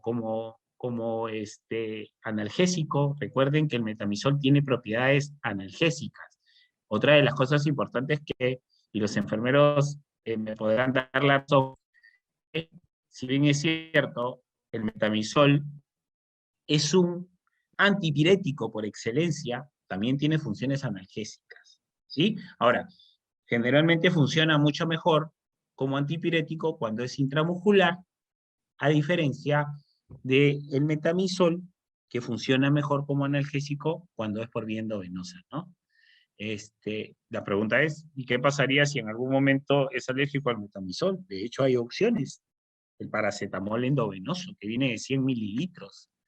De hecho, que es de muy buena opción porque no es muy hipotensor como el metamizol y tiene funciones analgésicas endovenosas y la única parte negativa con el paracetamol, que de hecho tiene un costo bastante elevado económicamente, ¿no? Entonces, pero son opciones que ustedes pueden tener en cuanto al manejo, ¿no? Seguimos. Las señales habituales: destrucción profunda del tejido, apariencia blanca y áreas carbonizadas. Al principio de la quemadura puede parecer de segundo grado, pérdida completa de las capas de la piel, de la epidermis y de la dermis, formación de costras blandas y secas, escaras. De hecho, el tema es ver si yo voy a llevar a ese paciente a un lugar de referencia que tenga el manejo de pacientes gran quemados. O sea, ya tengo que ir pensando por cinemática hacia dónde voy a llevar al paciente, ¿no? Definitivamente. Porque si yo no tengo un buen mecanismo, voy a perder tiempo en llevarlo a un hospital donde no maneje pacientes quemados. O sea, si un hospital pequeño y realmente tendría que decidir si el hospital tiene la capacidad de poder tener el manejo de gran quemado, ¿no? La destrucción profunda de tejido ya lo hemos visto. Bien, clasificación, quemaduras de cuarto grado. Miren, implica destrucción del músculo y estructuras óseas. Carbonización, generalmente es de resultado de quemaduras eléctricas. De hecho, imagínense, un paciente se queda adherido a un sistema eléctrico y miren la consecuencia. Ojo que esto es real, ¿eh? No es que yo les esté dando imágenes que no sean ciertas. Y en este caso, este tipo de quemadura, ¿no? Yo creo que es un paciente candidato a una amputación, pero finalmente, ¿y por qué les digo esto, no? Porque a veces en las emergencias o en el prehospitalario damos información que a veces no nos compete. Es importante esto, chicos, porque en realidad el profesional que debería dar información sobre el manejo de este paciente es el personal médico. Eso que quede claro. Y no podríamos dar una información sin que uno tenga la seguridad, porque, por ejemplo, ahora les cuento, para este tipo de pacientes, que es difícil que esto se revierta, totalmente de acuerdo, que van a haber partes que van a tener que ser amputadas, totalmente de acuerdo, pero existen muchas opciones de manejo, ¿no? Inclusive la medicina hiperbárica, ¿no? Mediante la circulación de volumen o de presión de oxígeno puede generar la activación a nivel celular y obviamente activar la circulación. Entonces, por lo menos reducir el porcentaje de amputación que se creía inicialmente. Pero eso, como les digo, va a ser directamente un manejo médico. Identificar los signos y síntomas de las quemaduras, ¿no? Es importante, como yo les decía, no podemos ir pensando hasta cierto punto que lo que nos impacta nos va a hacer daño en cierto momento. Miren las consecuencias de una quemadura. Hay una parte que yo les hablaba al inicio en cuanto al tema de la parte psicológica, ¿no? De hecho, creo yo que no estamos en un país que estamos preparados para ver este tipo de cosas, ¿no? O sea, yo digo, cuando veamos un paciente con esas características, no nos tendría por qué dar pena, ¿no?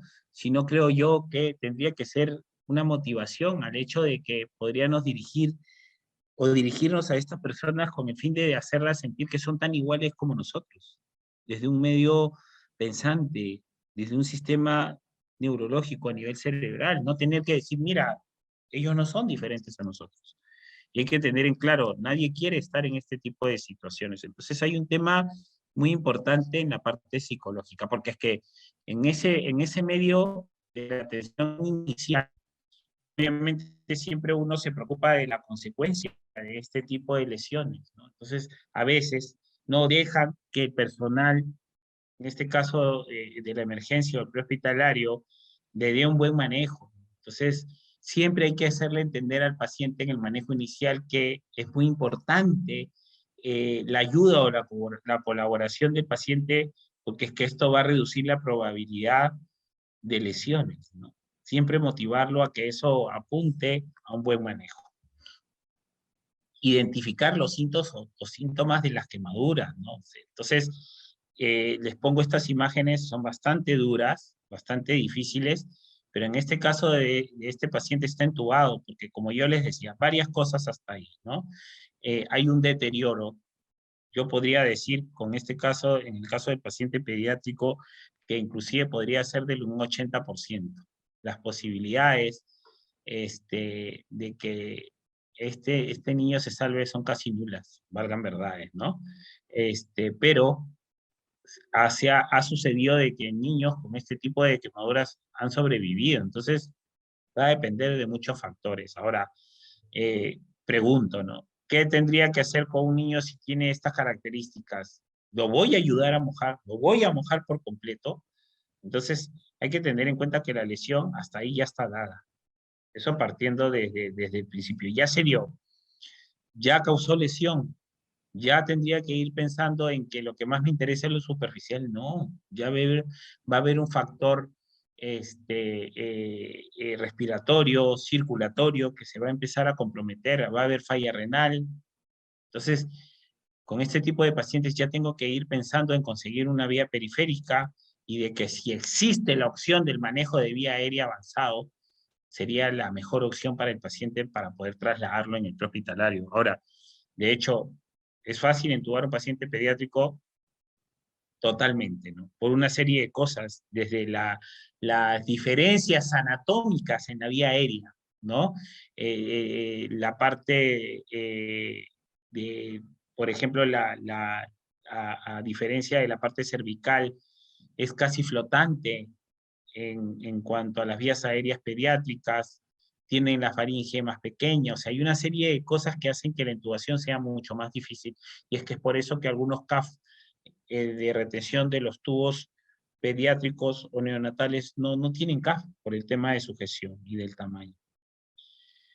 Que tus hijos no usen pólvora, es algo que da pena acá en el Perú, valgan verdades, pero sucede todos los años, ¿no? Hay una alta tasa de pacientes pediátricos quemados a pesar de toda la información que no se da, ¿no? Y esto pasa por la informalidad.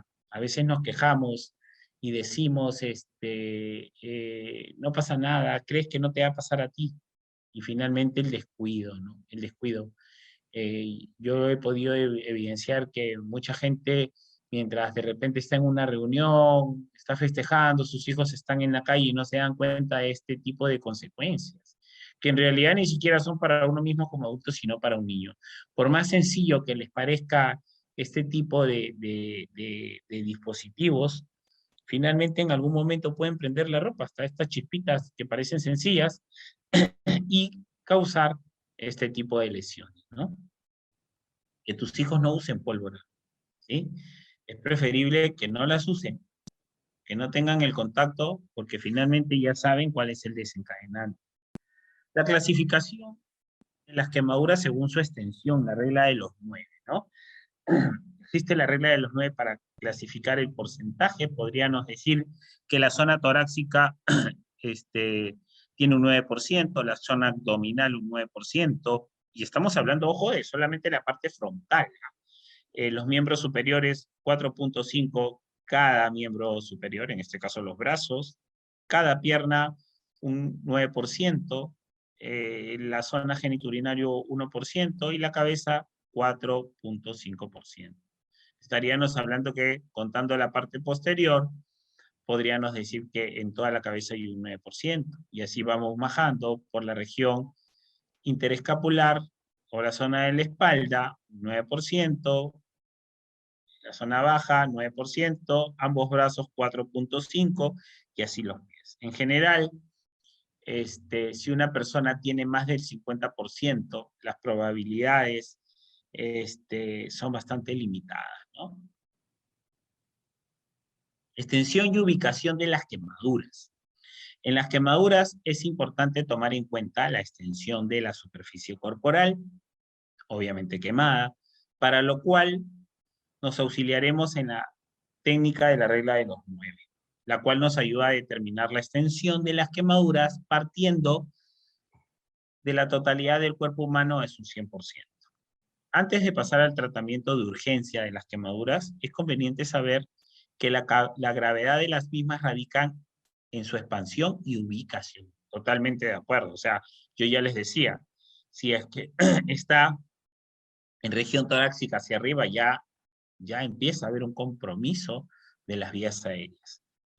Considerándose gravísimas las quemaduras que abarcan un 50% del cuerpo humano, y mortales, mira, vamos de nuevo, considerándose gravísimas las quemaduras que abarcan un 50% del cuerpo humano, y mortales las que alcanzan un 75%. Miren qué importante, y estos son datos estadísticos de acá en el Perú. Ojo, en general, una persona que ha sufrido quemaduras de un 10% de superficie corporal, no importando dónde se ubica, requiere ser trasladada a un centro hospitalario para su tratamiento inmediato. O sea, miren, debería de ser, para mí, una quemadura implica una evaluación médica, totalmente, porque va a depender de la región.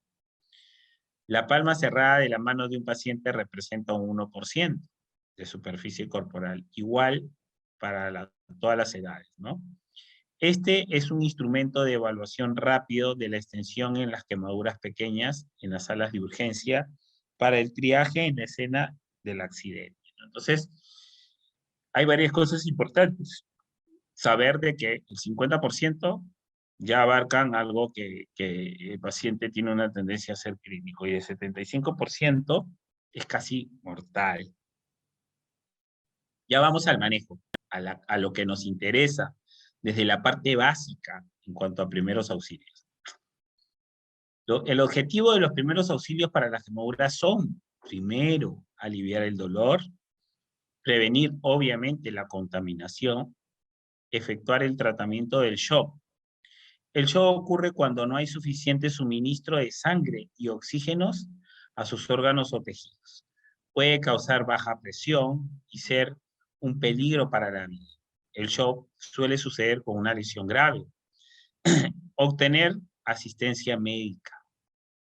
Al tratar de las acciones a realizar para atender eficazmente a una persona quemada, distinguiremos dos tipos de accidentes: lesiones por fuego o por efectos térmicos, y lesiones por sustancias químicas. Hasta ahí cosas importantes. Cosas importantes es conocer el sistema de emergencia, ¿no? Ya les contaba la clase pasada de saber cuál es el número de referencia de emergencias. En este caso es el 116. Ese es el número de emergencias. Hay algo importante, no sé si todos tienen el conocimiento. El 116 es los bomberos voluntarios del Perú, el 106 es el SAMU, pero sin embargo, ante una ley que sacaron, porque todavía no está promulgada, solamente es una ley que está evaluando en el año 2019, ellos sacaron que un número de referencia debería ser el 911. Entonces, por ahí mucha gente me va a decir, no, licenciado, eso me parece perfecto, porque todo el mundo conoce el 911. Sí, acá en Lima será, en el Callao será, pero en provincia mucha gente no tiene acceso a ni siquiera, inclusive en algunos de los casos, a tener un teléfono. Imagínense, si ellos no conocen el 116, menos van a conocer el 911, partiendo desde ahí. Segundo, no nos podemos americanizar y a entender de que este número debería de relacionarse con un número nuestro, porque es un número americano totalmente. O sea, no hay que americanizarnos, mejor dicho, ¿no? Entonces, ¿hacia qué apuntamos? Hacia obtener, en este caso, información de los bomberos, donde se saquen reclames, donde se saque información que de alguna u otra forma la gente aprenda. Porque todo el mundo empieza a preocuparse cuando tiene la emergencia. Pero como estamos en el Perú, valgan verdades, un sistema de informalidad total, yo les cuento que aún no promulgando, los bomberos han hecho en el sistema de respuesta de que si tú marcas el 911, ojo, lo que va a terminar pasando es que te va a direccionar hacia el 116, ¿sí? Ojo que ya hemos hecho entrenamientos con esos en otras instituciones donde yo laboro, y sí, ni siquiera debería de sonar. Pero si tú marcas el 911, te vas a dar cuenta que suena y te van a decir, ¿cuál es su emergencia? y te vas a dar cuenta que es verdad lo que yo les digo. Aún ni siquiera promulgándose la ley. Entonces, estamos mal, pues, porque no deberíamos de utilizar como opción, ¿no? Bueno, pues, si es que todo el mundo sabe que es 911, que lo marque nomás que la operadora lo direccione al 116. Eso no es lo correcto. Lo correcto es entender de que nosotros tenemos de que enseñarle a nuestra población, ¿no? ¿Cuáles son los números nuestros? Bien. Otra de las cosas importantes es el tema puede causar bajo presión, y no solamente presión, sino hipoglicemia. Y es algo que tengo que saber, que tengo que valorar con mi paciente, ¿no? En el traslado, obviamente, ¿no? Porque es que sabemos que el control de funciones vitales está dentro de la evaluación secundaria del paciente. ¿Cuándo se hace la evaluación secundaria? Primero, por partes, para los que no se acuerdan. Evaluación primaria, XABCD, para los que no recuerdan, que es X es control de hemorragias exsanguinantes, sigo en A, vía aérea, si el paciente está consciente o inconsciente, B, ventilación, si está ventilando, C, circulación, y también el control de otro tipo de sangrado, E, D, neurológico, y E, exposición. Esa es evaluación primaria. Vamos a la evaluación secundaria. En la evaluación secundaria ya entra control de funciones vitales, ¿no? Evaluación del sample y el conseguir una vía periférica, ¿no? Hasta ahí. ¿En qué momento hago la evaluación secundaria? Si es que el paciente no es crítico y si es que te da el tiempo, podrías hacerlo en la evaluación inicial. Y si no, lo haces en la ambulancia, en el traslado hacia el centro hospitalario, porque te vas a dar cuenta que hay un déficit de hipotensión y de hipoglicemia, porque es que hay una pérdida de volumen. Créame que la glucosa va a bajar y eso puede causar un deterioro. ¿Cómo lo vas a saber? Monitorizando a tu paciente para obtener un dato cuantitativo. Bien. Seguimos. Quemaduras por fuego o quemaduras térmicas, porque las definimos en dos. En el momento de producirse el accidente es necesario actuar con serenidad y rapidez. Que quede claro que la rapidez no significa hacer las cosas mal, ¿sí? Entonces, yo siempre hablo, hay que ir perfeccionando nuestras técnicas en el manejo del paciente. ¿Qué nos va a permitir tomar acciones seguras? Siempre les he dicho, ustedes lo que tienen que hacer es que cada vez que tengan la oportunidad de manejar un tipo de paciente, ¿sí? Hacerse como una imagen de esa escena, ¿no?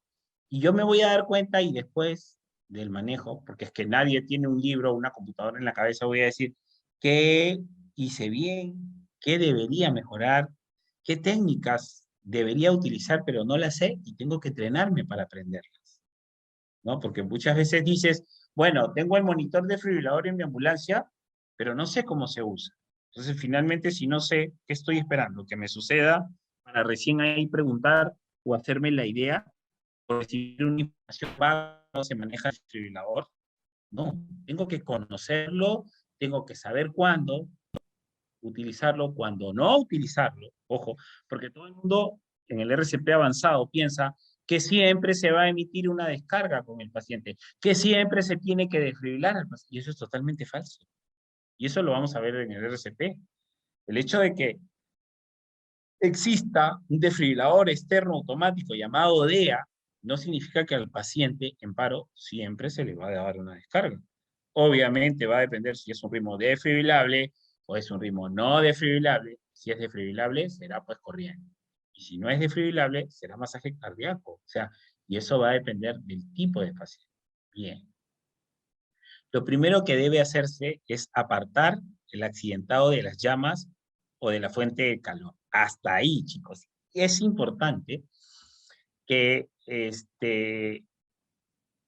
exista el entrenamiento hasta cierto punto. Por ahí alguien me va a decir, licenciado, pero usted me ha dicho que si la zona es insegura, yo no me tengo que acercar. Sí, es cierto, totalmente de acuerdo. Pero también el entrenamiento se basa en que, ¿qué pasaría? Dios no quiera, alguien se prende en el trabajo, ¿sí? O un familiar, Dios no quiera, se prenda con una fuente de calor. Entonces, bueno, entonces tengo que esperar que venga la seguridad. Debería, no debería, hay un tema ético, hay un tema personal. ¿Qué debería hacer con el paciente? ¿No? En este caso, vamos a ver cuál es el manejo del paciente, ¿no? Está dentro de parte del entrenamiento. Vamos a ver.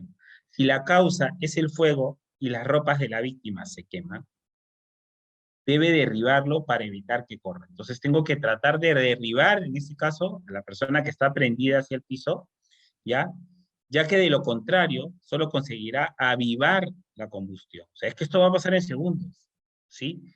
Una vez en el suelo, con nuestras manos protegidas, se procederá a darle vuelta suavemente. Eso es una maniobra llamada croqueta, ¿sí? Voy a derribarlo hacia el piso y voy a empujarlo, voy a girarlo para que mediante esa maniobra apague el fuego. Si él corre y se desespera, voy a avivar el fuego. Y palmadas en las zonas encendidas del cuerpo con el fin de apagar el fuego.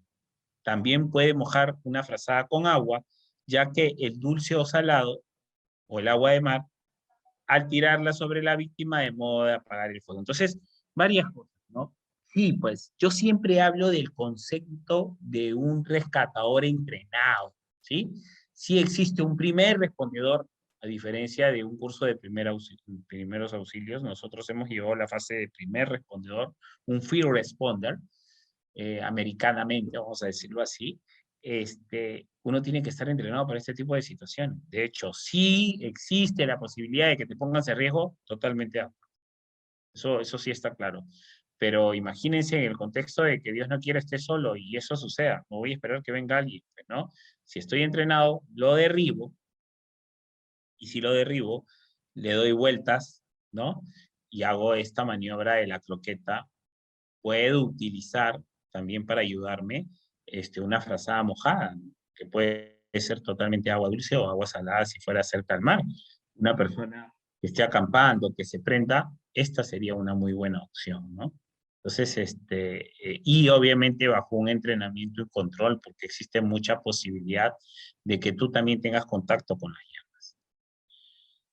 ¿Qué debo hacer en cada quemadura y qué no debería hacer? Primero, algo importante. Quemadura de primer grado. Administrese aplicaciones de agua fría o sumerja en agua. Vamos de nuevo, disculpen. Administrese aplicaciones de agua fría o sumérjalo en el área quemada en agua fría. Nunca, ¿sí? Aplicar pomadas para quemaduras. En este caso, lo que yo les decía, la sulfadiazina de plata. Ahí hay algo importante. Este contexto, este protocolo es europeo. Ellos al agua fría, ojo, le llaman al agua corrida, para que quede claro. No es agua helada, sino que ellos, este protocolo, como les digo, es de un contexto americano. Si yo lo he puesto así es porque ellos siempre tienen una calefacción, siempre tienen agua caliente. Entonces al agua corrida le dicen agua fría. Bien. Nunca aplicar pomadas para quemaduras, en este caso la sulfadacina de plata. Ya lo hemos hablado. ¿Por qué? Porque sella, ¿no? Y al sellar, no deja ventilar, genera calor y por consecuente genera lesión. Eso está claro. Esto sumado a que no sabemos si es alérgico o no. Si fuera necesario, aplique un vendaje protector. En este caso, ellos a este vendaje, después del agua corrida durante 15 a 20 minutos, ¿sí? Se seca y se le pone un vendaje seco. No se olvide.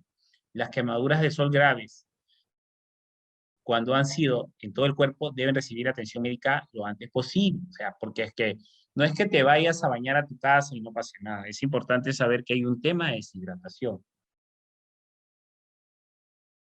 Y este tema de deshidratación podría descompensar al paciente. Bien. Quemadura de segundo grado. Sumerja la parte quemada en agua fría. Ahí ya le he puesto, no helada, que quede claro. Es agua corrida. Y no puedes poner el miembro, en este caso la mano, en un medio directo, bajo presión del caño, porque puede generar lesión. ¿Cuánto tiempo? 20 minutos. Bien. Sé que la zona quemada sin frotar, porque al frotarlo es secar sin generar lesión a la hora del secado. Nunca aplicar pomada para quemaduras. También ya lo hemos visto. Rompa las ampollas ni remueve el tejido. Eso finalmente, porque siempre preguntan, ¿se debería, no se debería? Va a depender costo-beneficio, y definitivamente esto es una decisión médica, totalmente. Aplique un vendaje protector, que en este caso ellos, mediante este protocolo, es un vendaje seco, o una gasa seca, porque es que en realidad la gasa va a tener que ir con una venda. Ahora, que quede claro, este vendaje no es compresivo, es solamente como sistema de sujeción en esa ubicación, que quede claro, más no generar mayor presión. Si los brazos o las piernas están afectados, manténgalos elevados. Esto va a ayudar, de hecho, a la circulación, a bajar la inflamación, más aún cuando son traslados bastante largos. Quemadura de tercer grado, no quite la ropa quemada que se ha adherido al cuerpo de la víctima. De hecho, es importante saber de que si yo la retiro, si se ha adherido, porque es que hay ropa de origen sintético que puede provocar adherencia, en este caso si una persona se quema. Entonces, en ese proceso puedo generar un sangrado y activar un sangrado. Eso se tiene que hacer en un medio hospitalario si es que sucede, ¿no? En este caso, si hay colgajos y ropas grandes, porque solamente hay una zona que ha provocado adherencia, debo de cortar todo el contorno más no la zona adherida, ¿sí? Cubra la quemadura con compresas gruesas estériles, sábanas lavadas o recién planchadas, que estén lo más limpia o estéril posible, definitivamente. Traslade de inmediato a la víctima a un centro hospitalario. Hay varias cosas con esto, ¿no? Si el porcentaje es mayor a un 30%, ya no lo moje, porque es que también por la hipotermia van a descompensar al paciente. Si ya hay lesión, hay que trasladarlo rápido, ¿sí? Obviamente con apósito seco. Yo diría que podrían ayudarlo con una vía periférica, manejando el dolor, con un soporte oxigenatorio, en este caso al paciente, podría ser una cánula binasal, podría ser una mascarilla simple, de acuerdo a la necesidad. La pregunta es, pero si está saturando 95, le pongo igual, porque de hecho le va a ayudar de alguna u otra forma al paciente. El tema de oxigenarse hasta cierto punto va a calmarlo y le va a ayudar a que se ventile, a que se oxigene mucho mejor. Quemaduras por sustancias químicas. La gravedad de estas quemaduras dependen de la concentración y la cantidad, la duración de la sustancia. Y esto sabemos que este tipo de sustancias químicas provoca adherencia, ¿no? Y al adherirse, provocan lesión. Y ahí hay un concepto que ha cambiado para algunos. Ahí vamos. Lave la parte afectada, removiendo el producto químico con grandes cantidades de agua, tan pronto sea posible, y durante 20 minutos, por lo menos. Y hay un concepto que ha ingresado, que es el agua jabonosa. Varias cosas con esto, chicos. Hasta cierto punto el jabón termina siendo un componente químico. Hagan verdades. Bien. Pero como yo les decía, si uno se quema en la pierna por este tipo de sustancias o productos, va a producir adherencia. Y al producir adherencia, si solamente lo lavo, ¿no?, con agua, lo que va a terminar pasando es que esta adherencia de este químico no va a salir. Entonces ingresa el concepto del agua jabonosa, ¿no?, que en realidad va a ayudarme a hacer un barrido, ¿no? Porque no es jabón directo, sino es, vamos a decir, un recipiente con agua y jabón, y voy a hacer un barrido para eliminar esta sustancia, y una vez que ya la eliminé, recién lo pongo con agua durante 15 a 20 minutos. Me dicen, ¿qué podría pasar si una persona que está quemada con toda la ropa utiliza un extintor? Podría ser efectivo totalmente mal, ¿no? Había una imagen de una joven que la habían prendido con querosene, si no me equivoco, o que le habían echado ácido en la pierna. Entonces, vino alguien y pagó, y de frente le puso con el extintor algo que se llama PQS, ¿sí? Que se llama polvo químico seco, ¿sí? Entonces, mira el nombre, ¿eh? Polvo químico seco. Entonces, finalmente, terminó generando mayor lesión, porque después que apagó el fuego, cuando este señor la prendió en un bus a la joven, después que apagaron el fuego, él, para apagar el fuego, le echó con el extintor polvo químico seco. Pero no solamente eso, en este caso la joven como que se giraba para que él le eche en esos lugares y termine de apagar el fuego. Entonces, ¿cuál era la solución con ella? Utilizar la maniobra de la croqueta en ese momento, ¿no? De tratar de ponerla en el piso, tumbarla al piso y de rodarla, ¿no? Entonces, pero sin embargo, él agarró un extintor con polvo químico seco y la apagó y siguió generando lesión. Yo les cuento que yo tuve la oportunidad de trasladar a una joven que fue prendida en Tumbes por un señor que trabajaba en el serenazgo, ¿no? Que era su pareja. Entonces, es importante tener esa información porque a veces no solamente ustedes como rescatadores saben que no se debe utilizar el extintor llamado polvo químico seco, sino nosotros también en este caso, Dios no quiera, estemos en condición de paciente, porque como yo les decía, vamos a colaborar en este caso con nuestro rescatador, ¿no? Y muchas veces si tenemos el conocimiento como pacientes, vamos a ayudar a que él nos ayude si es que no tiene el conocimiento, porque muchas veces nos pasa que nos dice, dime qué hago para ayudarte, porque no sabe. Entonces es importante que no solamente el personal de salud esté entrenado, sino también el personal en general. Yo les cuento que trabajo en una empresa donde mucha gente que no es de salud se capacita y se entrena. ¿Sí? Conozco ingenieros, conozco docentes, conozco inclusive chef, porque dicen, en algún momento me pasó y no sabía qué hacer, y por eso me entreno. En la parte práctica, claro está, ¿no? Entonces, ya sabemos que ingresa el concepto del agua jabonosa, ¿no? Ahora, también que quede claro, pues si alguno de ustedes es bombero, ¿no? No todos los extintores son de polvo químico seco, o sea, también hay extintores de agua, sí. Entonces, va a depender también del tipo de extintor, que quede claro, y para eso hay que tener conocimiento, ¿no? Y entonces, si es que es un extintor de agua, ¿podría ayudar? Sí, de hecho, pero no era ese el extintor, ¿no? Seguimos. Quite la ropa de la víctima que esté impregnada del producto químico, no así aquella que se encuentre adherida a la piel. Entonces, si es que este producto químico está mojado con esta sustancia, hay que retirarlo totalmente. Ya lo hemos visto, porque va a seguir generando lesión, pero siempre salvaguardando la integridad personal en este caso del paciente, si es mujer, o sea, no podríamos descubrirla, porque es que hay algo importante también manejar la hipotermia, no se olviden de eso. Entonces, después de hacer la exposición y retirarle, hay que cubrirla con una manta. Aplique un vendaje protector, ya sabemos que es un apósito seco, traslada a la víctima lo más pronto posible a un hospital o a un lugar receptor que maneje gran quemados. Si las instrucciones de primeros auxilios para quemaduras de los productos químicos específicos estuvieran disponibles, ajústese las mismas luego del lavado inicial con agua jabonosa. Es importante, muchas veces, y lo sabemos, pero no nos tomamos el tiempo para adecuar.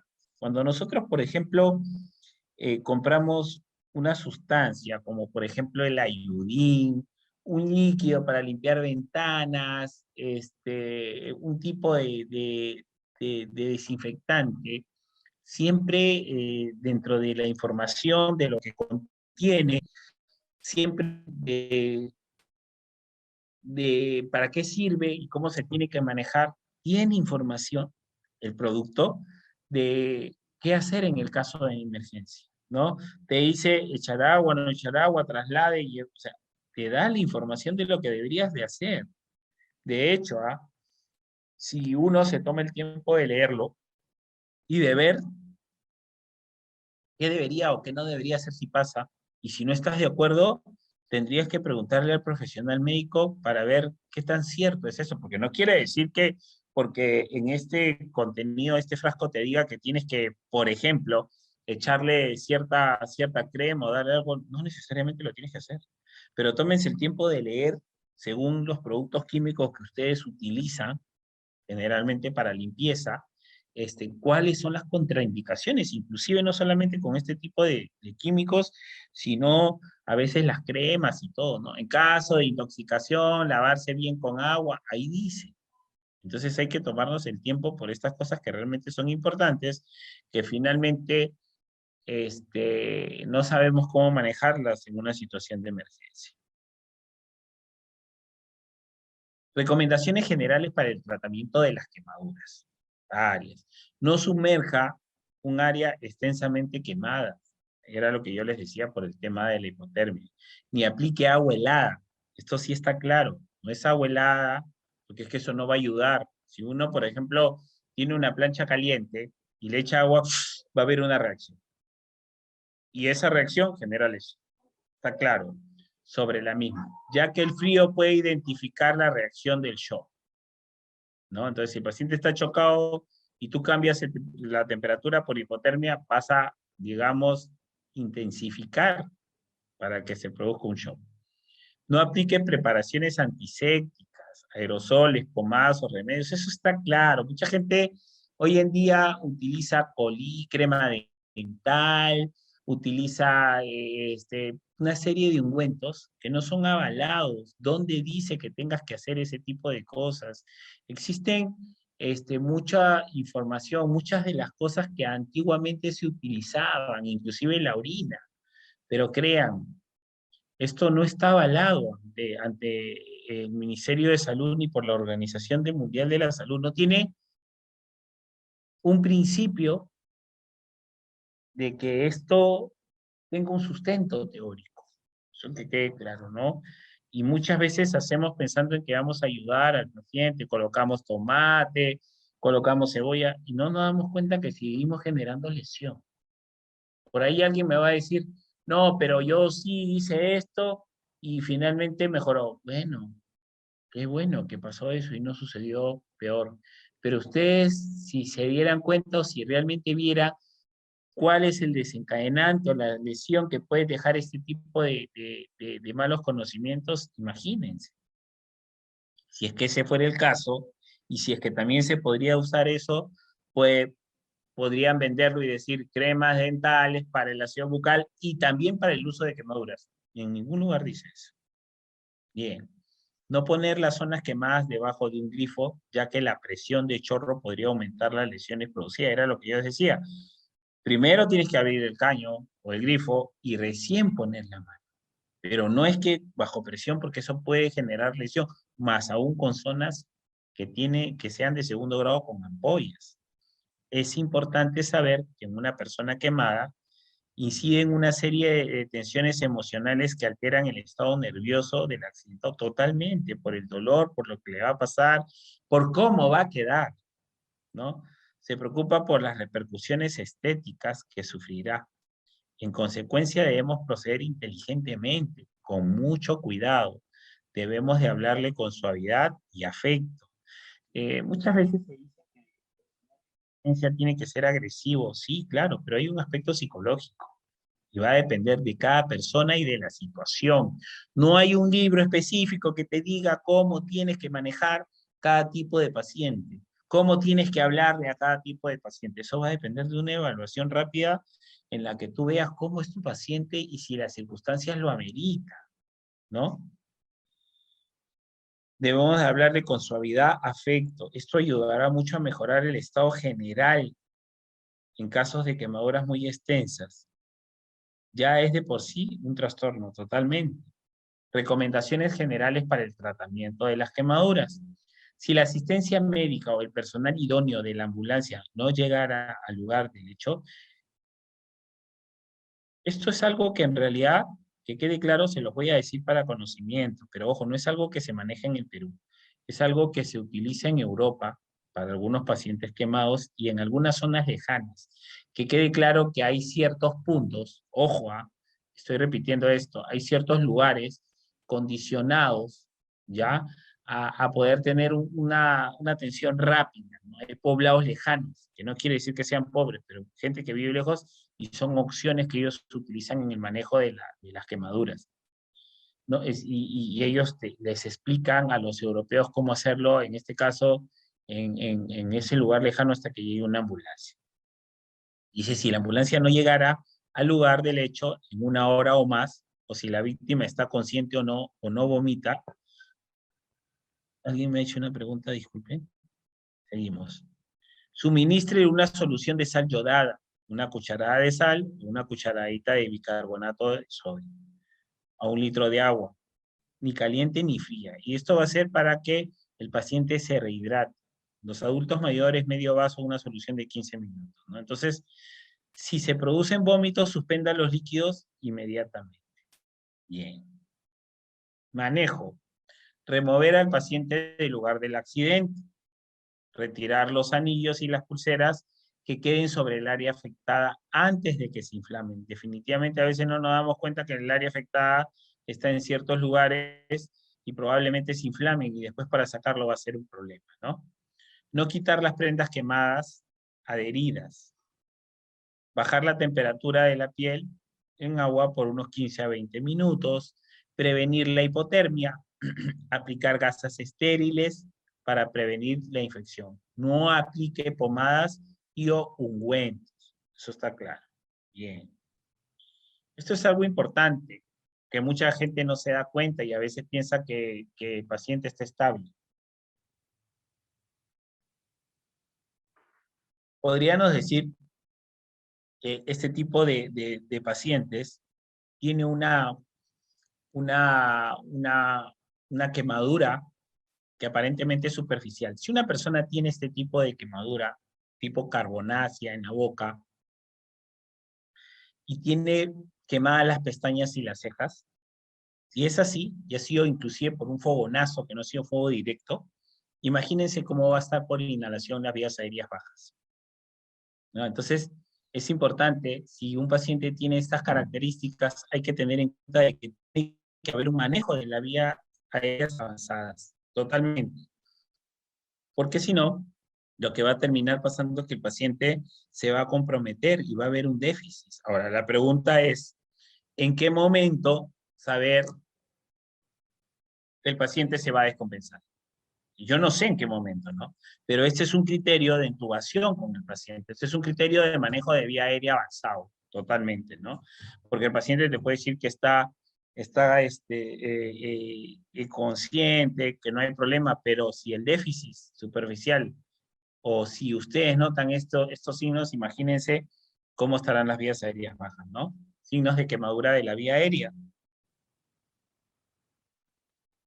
La quemadura de la vía aérea se observan restos carbonáceos en las alas de las fosas nasales, la lengua y labio superior, miren. Y esto es por inhalación, ¿no? Entonces, esto, que quede claro, es un criterio de intubación, totalmente. Si no lo puedo intubar, entonces tengo que utilizar un accesorio, tengo que oxigenar a mi paciente y tengo que ir comunicándome con el médico receptor para decirle o dar información sobre este paciente, porque es un paciente que va a requerir de un manejo de vía aérea avanzada para que vayan preparando su equipo, ¿no?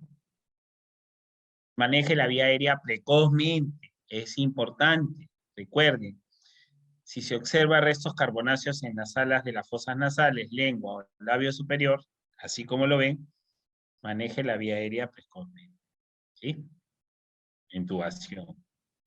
Vamos al tratamiento. Evaluación e intervención. Lo primero es dispositivos básicos, ¿no? Cánula orofaringia, paciente inconsciente, nasofaringia, el gol estándar, no se olviden, es la intubación endotraqueal, y ya en el sistema se pueden introducir dispositivos supraglóticos, como la máscara laringia y el tubo laringio. Para los que no lo recuerdan, son dispositivos que no necesitan mucho entrenamiento y que no necesitan accesorios para intubar, intubación directa.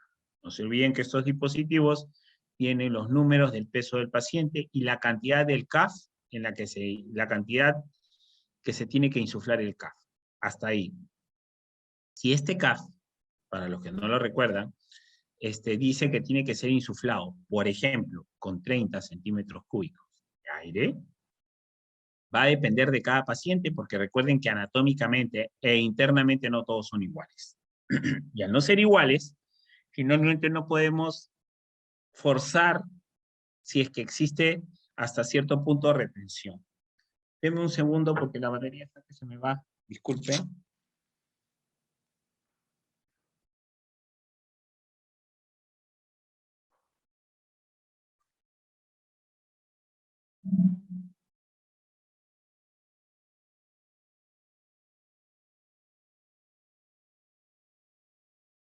Bien. Y una pregunta. ¿En qué caso, en el caso de una quemadura de cara y cuello, se debería realizar la intubación o dependerá del grado de quemadura? No, no dependerá del grado. Les decía yo en la imagen anterior, si una persona tiene, y se observa en este caso, una quemadura de vía aérea, observe restos carbonáceos en las alas o en las fosas nasales, lengua o labio superior, hay que manejar la vía aérea precozmente, que quede claro. Y si hay quemaduras en tórax, tanto en región anterior como posterior, maneje la vía aérea precozmente, ¿no? De acuerdo a sus posibilidades.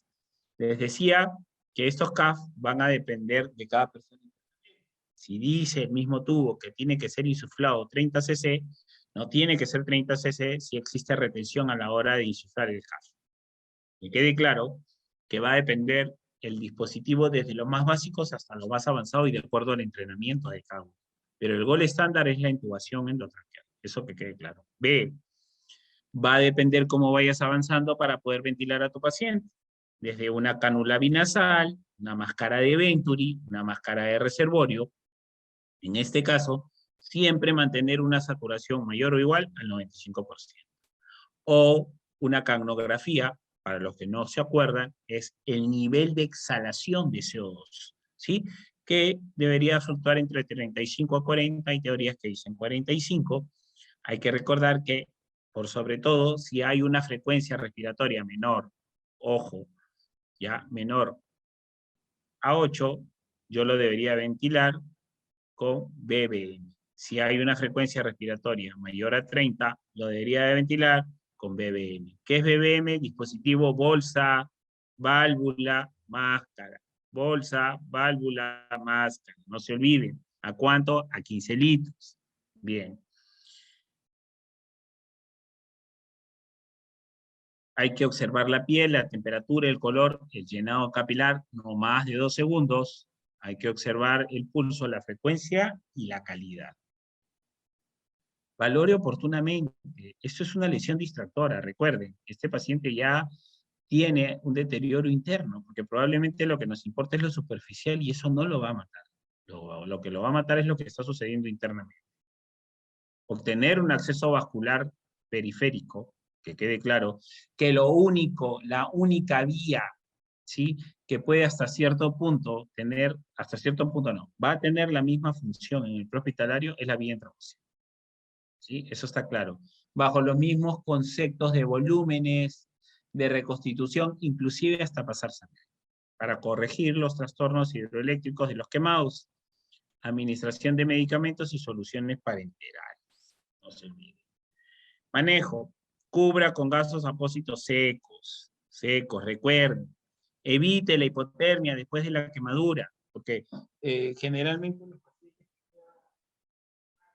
las clínicas llegan desnudos, y eso es una verdad, y la hipotermia va a matarlo. El enfriamiento debe ser de 12 a 18 grados centígrados. Nunca usar hielo, recuerden. Bien. Quemadura eléctrica, ¿sí? Daño de tejido muscular, liberación de mioglobina, era lo que yo les decía, potasio. Va a haber una falla a nivel renal. ¿Qué es lo que produce una quemadura eléctrica? Una fibrilación ventricular. Algo importante es preguntarle, ¿no?, cómo va la orina, si hay oliguria, poluria. Eso nos va a dar una información si el paciente tiene un daño a nivel renal o liberación de mioglobina con potasio, ¿no? Entonces mire todo el problema. ¿Cuál puede ser el peor desencadenante en una quemadura eléctrica? Fibrilación ventricular. Hasta ahí, no se preocupen, lo vamos a ver en el RCP avanzado. Es importante ver la orina del paciente para ver si hay liberación de mioglobina y por consecuente el paciente va a tener oliguria o poluria. ¿Qué no debemos hacer? Que toda la gente lo hace. Pone tomate, echa diferentes tipos de pomada, ¿no?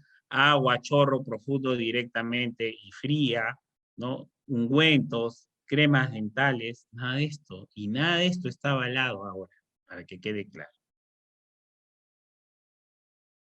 ¿Qué no debemos hacer? Descuidarnos, pues, porque en 5 minutos que nos descuidamos, esto sucede. Entonces hay que tener mucho cuidado con un personal o con un paciente pediátrico y también con un adulto mayor, que son los más susceptibles a las emergencias, ¿no?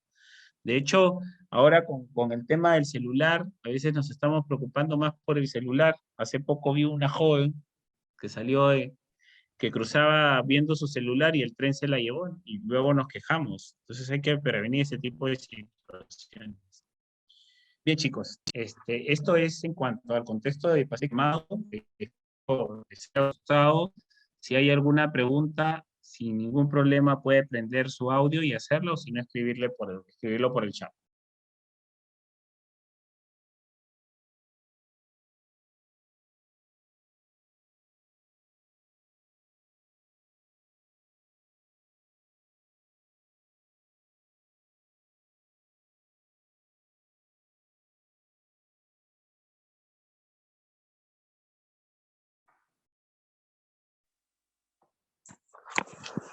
Licenciado, ¿cuánto tiempo más o menos tenemos para que en el caso de una quemadura se empiece a formar las ampollas?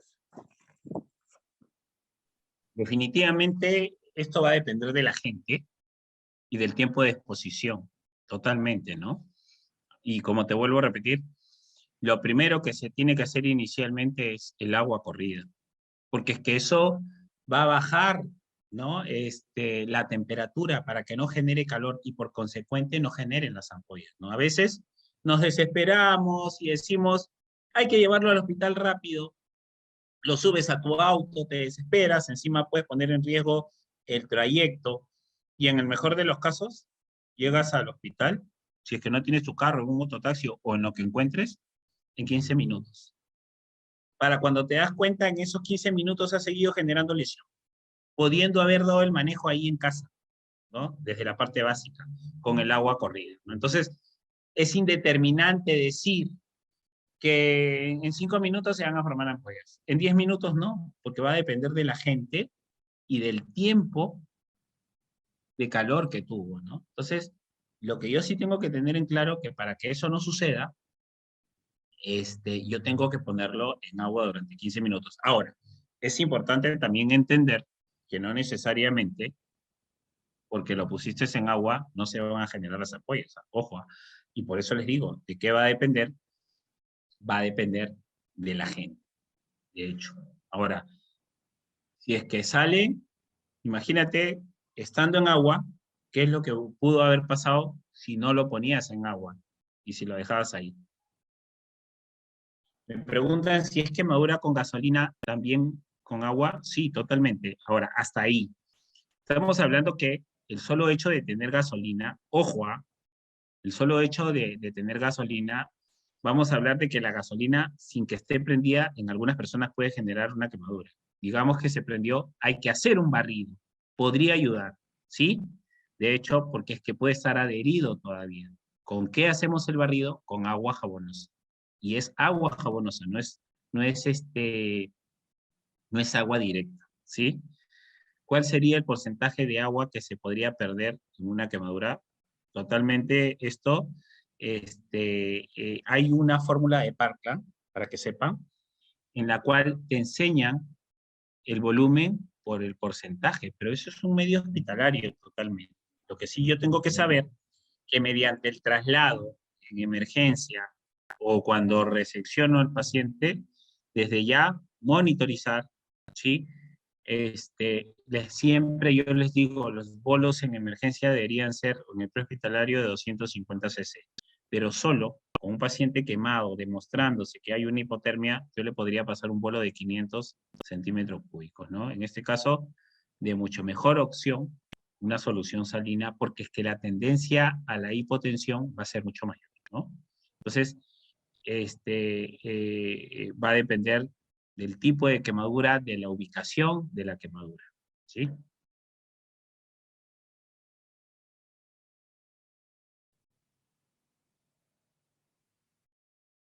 Bien, chicos, creo que ya no hay más preguntas. Vamos a dar por terminada la capacitación. Yo creo que todos estamos un poco también preocupados por este tema de la situación que estamos viviendo. Ojalá que de verdad mejore. De hecho, siempre agradezco el hecho de que hayan personas que se preocupen por capacitarnos, por capacitarse, porque esto te va a dar opción de poder tener un manejo en algún momento con un paciente. Y bueno, esperar la próxima capacitación. Vamos a ver sobre el control de hemorragias. Esto es un curso muy bueno. Les hablé del SOMBLIP, que es las muertes que se pueden prevenir a causa de un traumatismo que causan hemorragia, ¿no? Entonces ya hay un manejo específico y un consenso sobre eso. Eso lo vamos a ver la otra semana. Entonces, yo creo que damos por terminada la capacitación.